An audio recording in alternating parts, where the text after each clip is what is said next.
Ashes 2017, Graeme Swann says sledging is making Ashes a distasteful circus. But Michael Vaughan loves aggro. Verbal abuse has been a hot topic in the Ashes series. To sledge or not to sledge? SunSport sat down with Michael Vaughan and Graeme Swann, two of England's best-known players of the last 20 years and now pundits for BT Sport, to discuss on-field insults. And their views could hardly be more different. Ex-captain Vaughan revels in aggro on the field while spinner Swann wants a good, clean fight with no trash-talking. John Etheridge, it's been a lively start to the Ashes with the headbutt stuff involving Jonny Bairstow while Ben Stokes lurks in the background. Graeme Swann, it's turned into a circus. Singling out and picking on Jonny is not very tasteful. I don't like the direction it's going, there's no need for it. Michael Vaughan, I thought last time was pretty bad, although that might have been more about the brutality of what Australia did with the ball to England in that first test. I'm more concerned about the last day and a half of cricket in Brisbane. I saw a juggernaut from Australia arrive. How the hell are England going to stop that? We saw what happened 4 years ago. As soon as they start gaining confidence and David Warner starts chirping, you know they're playing good cricket. If I'm in the same team as Warner, I'm telling him to chirp all the time. That's when he plays his best cricket. England have to find a way of quietening him down and playing the short ball. Gee, do England need to be less passive? Yes, I don't think they were steamrollered or too passive. They approached it properly. You shouldn't try to be something you're not. They're not a bunch of sledgers or fighters. If they try that, they'll look daft. It's what Australia want, they're goading England. The best thing England can do is concentrate on not being blown away by the short ball. That whole thing with Jonny Bairstow was PR managed. That's what I find unsavory. There's no point trying to be moral ambassadors when you're humiliating and bullying someone on a stump mic and then saying Bairstow and Ben Stokes should be ashamed of themselves. Me and Vaughan both played in Ashes series and very little was said. I used to call them all sorts of names. I look at the England team and it's a concern. They're a quiet team.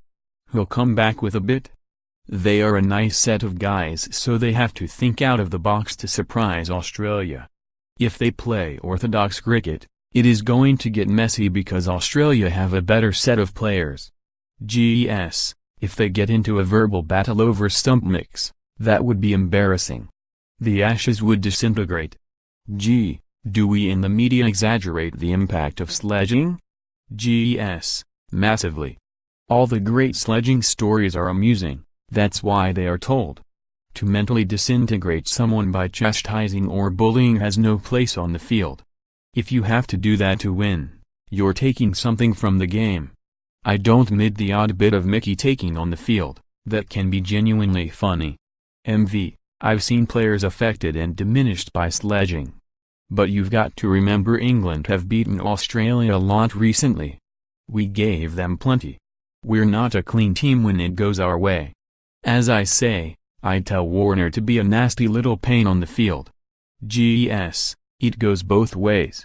I've seen one England player say something to Warner and he almost burst into tears. He wouldn't accept it. What? He burst into tears? Well, maybe not, but he wasn't impressed. He was very upset that something about his personal life was brought up.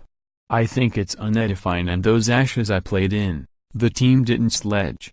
Maybe Jimmy a bit when he gets angry, but nobody was using the stump mic to try to humiliate people.